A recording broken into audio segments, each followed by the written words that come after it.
Praise the Lord, everyone. Brother Roop here. Or Professor Roop. That's right. I go by either one. But coming to you today from St. Paul's Bay, Malta, island nation of Malta, in the middle of the Mediterranean. It's where the Apostle Paul was shipwrecked, as recorded by Luke. And he was an apostle too. Same with Barnabas, as we read in Acts chapter 14, verse 14. Anybody sent forth was an apostle. So, yeah, thanks for tuning in. If you like this podcast, go ahead and share and subscribe. And get it every week. Every Friday evening, a new podcast comes out. 7 o'clock American Standard Time. It's a beautiful day out today. Behind me are divers diving. Malta's a diving location for divers. I don't dive, but I do like the water. But if you see people getting back on boats behind me, that's because they're diving.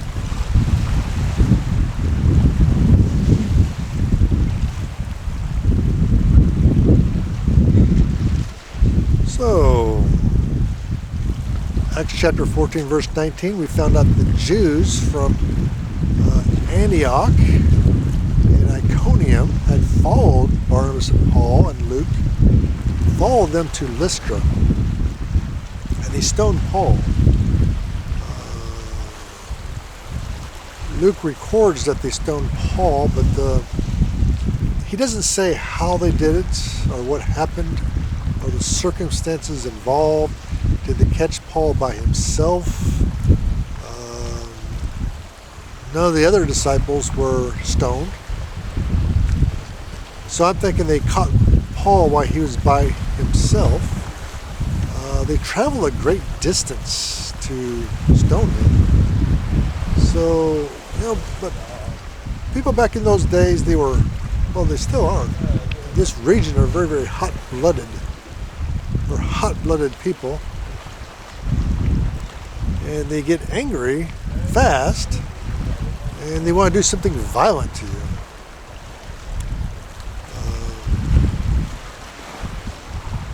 Now, these Jews thought our disciples were perverting Judaism, which made them angry to begin with.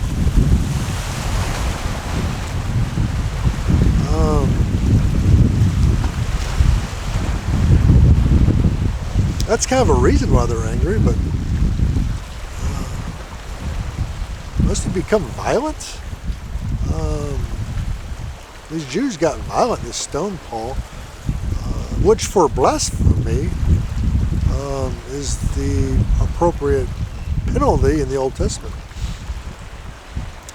But even still, you would have to go before a Jewish court, a religious court, to be convicted, which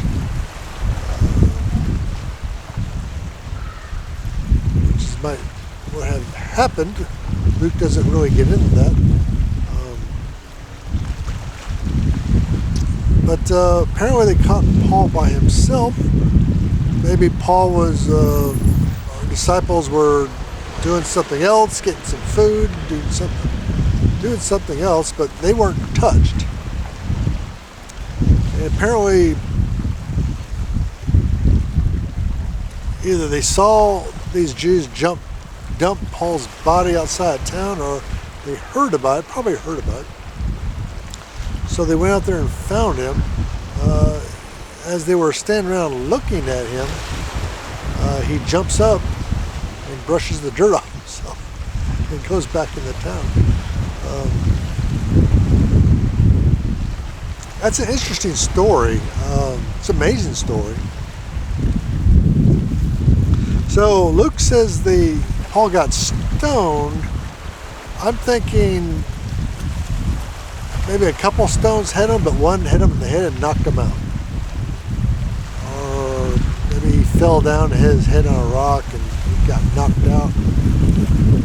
Or maybe Paul was a fainter. So maybe he's a fainter. Maybe he fainted.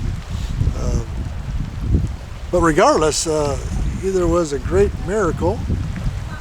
Got some walkers around. It was either a great miracle or they just knocked him out with a rock and didn't hurt him all that bad. Or maybe he did hurt him, but Paul was a tough guy. But while the disciples were standing around trying to figure out what to do, wondering if he was dead or not, Paul just jumps up, brushes himself off, and goes to the town.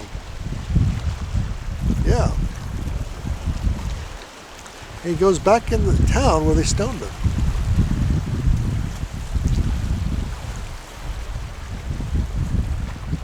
So it says, verse 19 says, and there came thither certain Jews in Antioch and Iconium, were persuaded the people, and having stoned Paul, drew him out of the city, supposing he had been dead.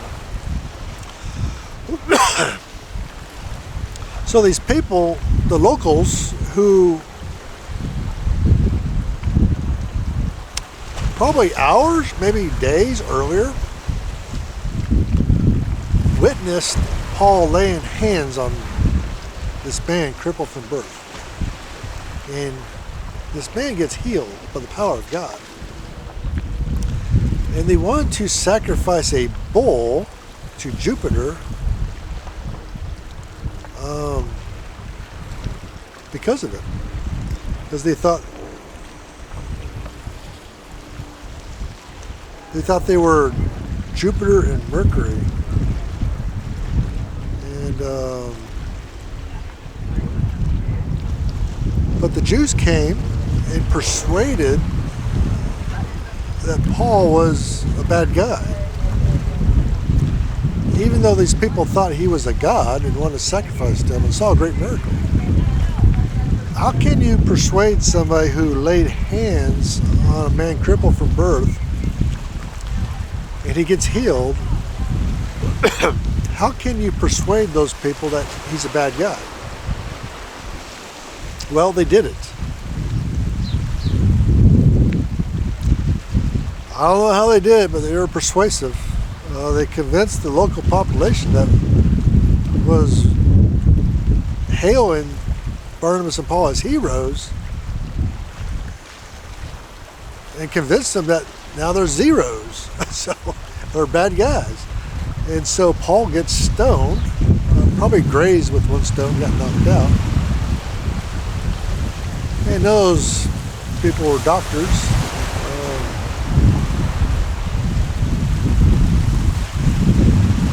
So they assumed that he was dead. Just dumped his body outside town. But yeah, that's that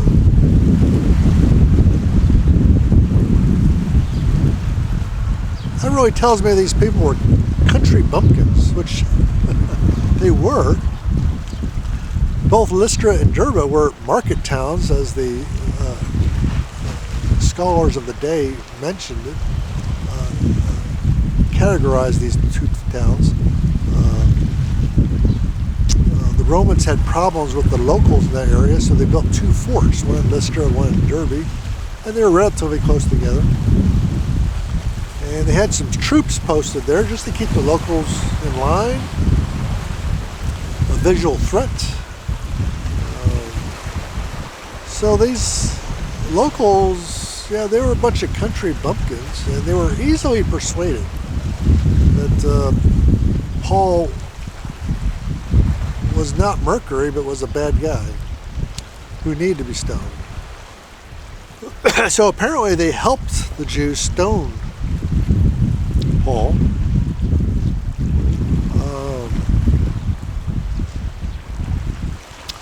It doesn't appear that Paul was hurt much. Maybe grazed by a rock and knocked out. It might have been the case where some of the locals said, okay, that's enough, he's dead, knowing that he wasn't dead, knowing he was just kind of hurt. And then maybe the locals dumped him out of town just to get him out of town, get him away from the Jews. That might have been the case. But regardless, Paul was this type A personality. We can see that in Scripture. He was your in-your-face type A personality type. So he walks back in the town.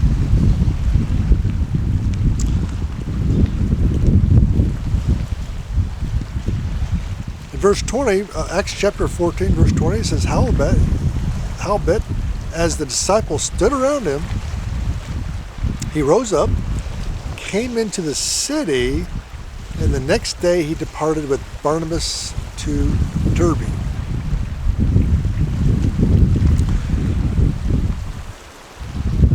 So he went back to the town, showed himself, probably not to the Jews. The Jews might have left by then.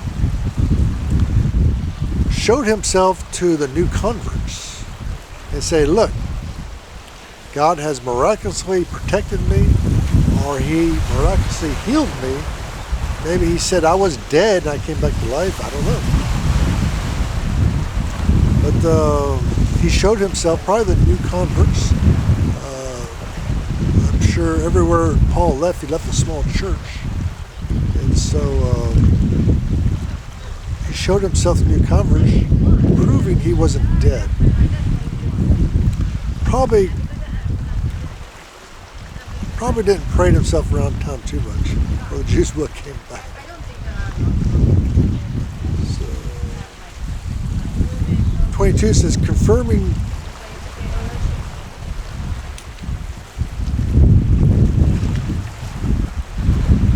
so the very next morning they went to Derbe.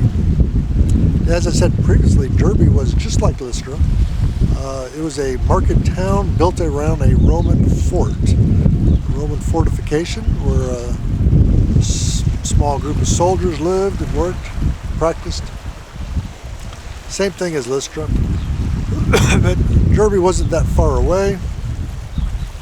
Did not have a synagogue like Lystra. Lystra did not have a synagogue either. When the years Antioch had a synagogue and they preached in the synagogue. Iconium had a synagogue. They preached in that synagogue. But Lystra and Derbe did not have synagogues because it was too small.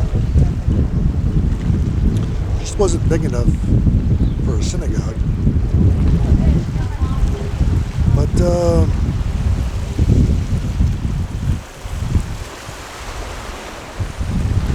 if you look on the map, they're on their way back to Antioch in Syria, which was their starting point. If you look on a map. Apparently that was the plan, go overland, preach in all the towns until you get back to Syria, Antioch in Syria. It's very obvious when you look at the map, but that's what they were doing. That was the plan. But this stoning of Paul changed everything. Apparently it changed everything for Paul and Barnabas.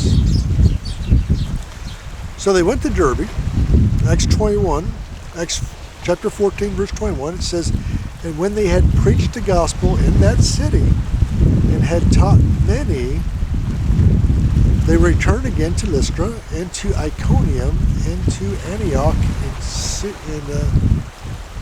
in Asia Minor.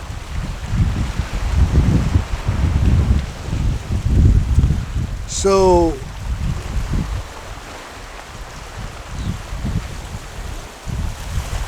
that's boldness by Paul.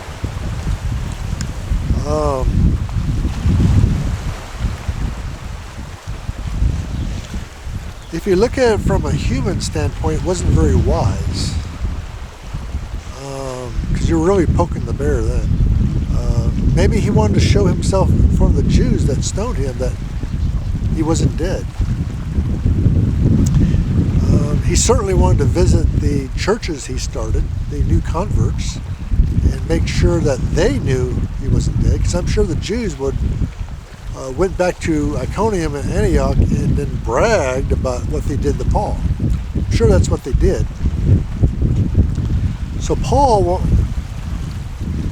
Barnabas and Paul were going east on their way to Antioch in Syria, back to their starting place, where there was a large church going on there. But they went to Derbe, probably discussed it among themselves, and decided to go back to where they backtracked from which they came. So they went back to Lystra again, went to Iconium, where Paul showed himself to be alive, probably to the Jews and to the church. Went to Antioch in Asia Minor, showed himself to the church, and probably not the Jews. He probably just showed himself to new converts.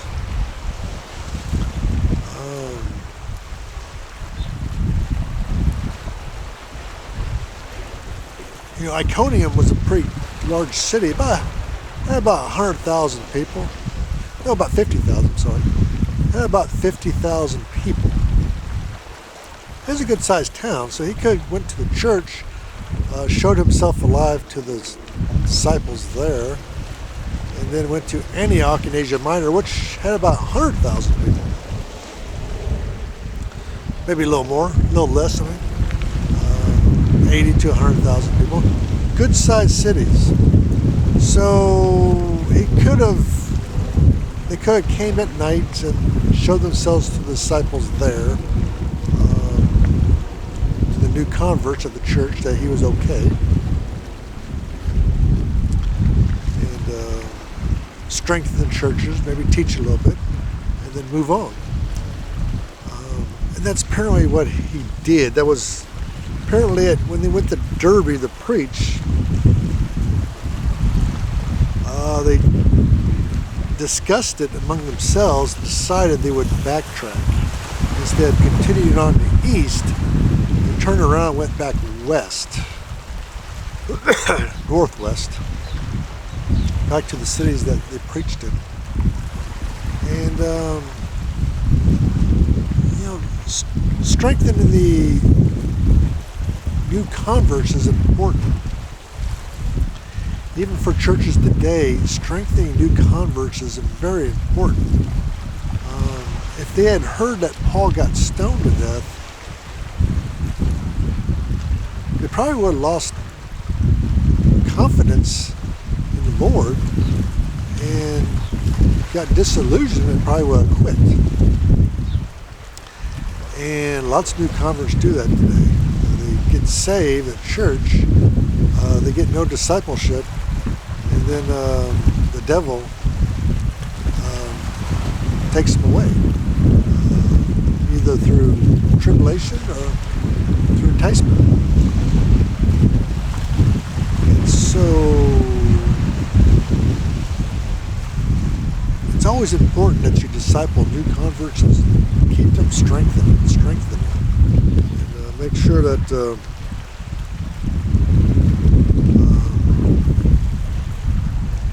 make sure they're strong in the Lord. So Paul probably just showed himself, say, hey, look, we're just getting around that I was stoned, but no, I'm not dead. Here I am, and I'm just fine. Because the Lord has protected me and strengthened me. And he can do the same for you. That was probably the message that they gave him. Excuse me. Confirming the souls of the disciples, exhorting them to continue in the faith, and that we must, through much tribulation, enter into a kingdom. So Paul gave them that message, plus he gave them the message that through much tribulation we have to enter the kingdom. That's quite a message to give a new convert. Yeah, new converts, you want to keep things rosy and cheery. You want to keep it rosy and cheery a little bit. But to tell new converts that through much tribulation we enter the kingdom, don't know. That's not a message I would give. That's one Paul gave. It's apparently these new converts were hardier than we are today. You tell new converts that through much tribulation you have to enter the kingdom, they're probably going to quit. Probably going to backslide. But apparently they took it well. So, apparently they took it well. And when he had ordained them elders in every church,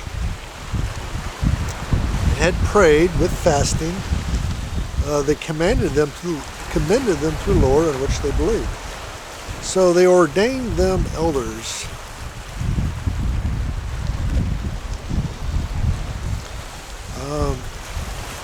In the Jewish faith,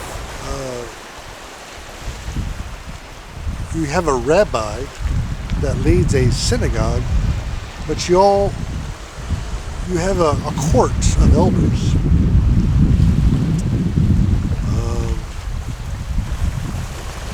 I think it's called a bendiet. I'm testing my memory here.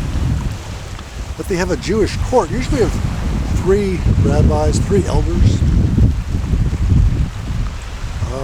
They may be rabbis, maybe not, but certainly know the scriptures, know the Torah. And this Jewish court, 3 or more members, would make religious decisions. And they basically run the synagogue.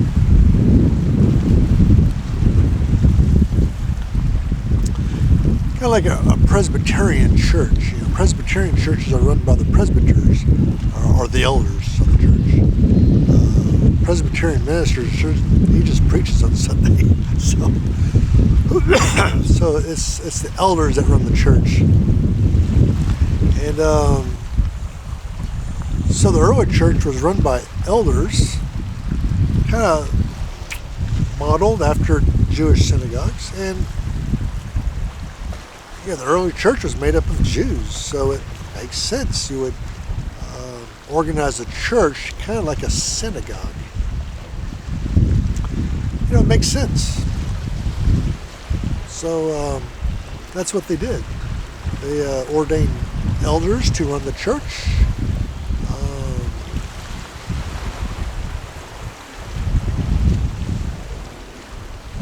Because every church needs to have some order to it, some organization. If not, people are just going to wander and things will get chaotic. And so you got to have some kind of structural organization to a church. So he ordained elders to run the church. They maybe they took turns preaching on Sunday. I don't know, but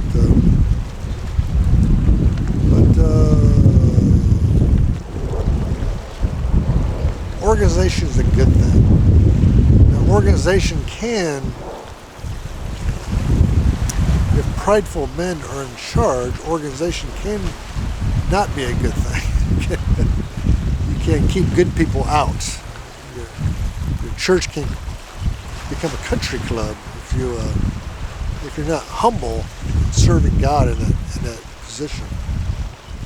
Then you can make your church a country club that you keep people out, especially talented people. You get jealous, keep talented people out. So Paul is thinking, well, I just got stoned. I certainly don't want to have done all this for nothing, because this was like a 1.5 year journey, missionary journey, about 1.5 years it took him. You certainly don't want to work 1.5 years for nothing. I just have the new converts scatter again. So he went back, strengthened the church, and assumed that if they're going to stone him, they might be attacking his new converts too. And so he wanted to, Barnabas and Paul wanted to check up on their new converts and make sure the Jews weren't harassing them like they did him in Lystra. And that makes a lot of sense. It took a lot of bravery, because they could have stoned him again. So, certainly that threat was in the air.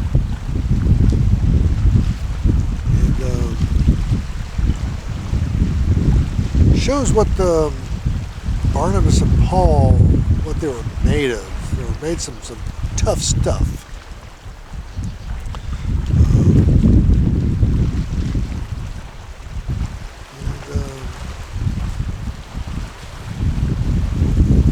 That's kind of like, we today need to be more of that. Somebody criticizes online and we kind of want to shrink away. Apologize for our behavior or what we said. No, we need to be more bold. We need more boldness like Paul. Shake things up. Don't be afraid to say something. Only if you know you're right. Now, if you don't think you're right, you shouldn't say anything, but only if you're right. We need to be more bold like Paul. Paul and Barnabas were a good team. Barnabas was the quiet pastoral type, the elder statesman. He was older at the time. Paul was the younger, fire in the belly type. And so they made a good team. Paul caught the fish and Barnabas cleaned them up. And that's how they worked. And it was a good combination. And it worked really, really well. And it shows because this first missionary journey was a big success. They started churches in Cyprus and Asia Minor, Central Asia Minor. And it was a big, big success. And well, thanks for tuning in, Apostolic Church History, where we're learning about the early apostles, the original ones, until today. The Pentecostal Apostolic movement today. We're still a long ways from that, but we are starting, and thanks for tuning in. If you like this podcast, I try to keep this podcast kind of laid back, easy to watch. But behind me is St. Paul's Bay. I'm here in St. Paul's, Malta. St. Paul's Bay, Malta. So behind me is St. Paul's Bay, where Paul was shipwrecked. And it's great to be here where history was made, especially biblical history. So, like the disciples in Asia Minor, don't give up on religion until you've tried Pentecost. Thank you, and God bless you. See you next week. And if you like this podcast, go ahead and share with your friends and family on social media. Thank you, and God bless you.